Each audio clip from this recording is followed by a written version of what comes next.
Hi everybody. I had quite a few people forward to me yesterday the story about the bazi in Afghanistan. If you go to the description part of this video, you can click on the link for this article about just how many little boys are sex slaves of adult men in Afghanistan.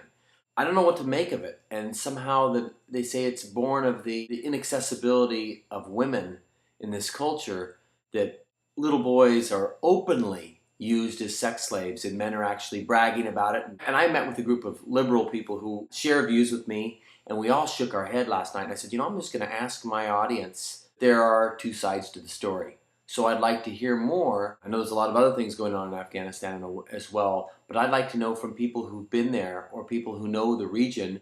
If you're from Afghanistan or you're connected to Afghanistan, I'm not trying to insult your land or your people or all of the beautiful things that I'm sure exist over there, or all the beautiful things that we're damaging and destroying over there.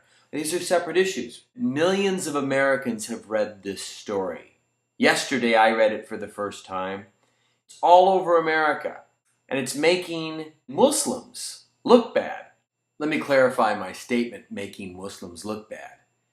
It may make Muslims look bad in the eyes of non-Muslims who see Muslims collectively as a uniminded, monolithic cult, which there are a lot of Americans now who are starting to believe that Muslims all share a mind, this sort of conquer the earth mind, and they're all, a Muslim's a Muslim, when in fact, of course, there are Saudi Muslims and Egyptian Muslims and American Muslims and converts and reverts and Afghanis, and there's Indonesian.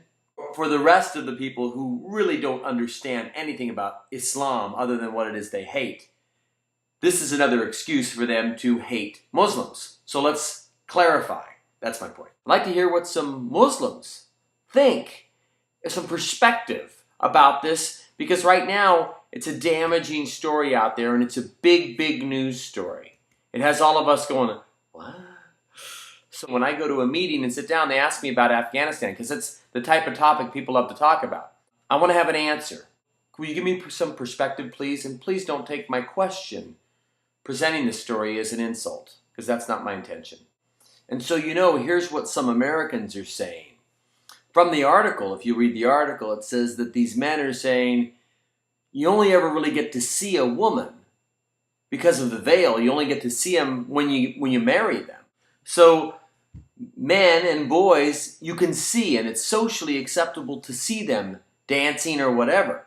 What makes Americans, especially people who are on the fence or maybe don't like Islam, what they might come to the conclusion is that the veil is a really, really bad idea. That sort of suppression of femininity in that culture has caused rampant homosexuality, which in my mind goes completely against Islam.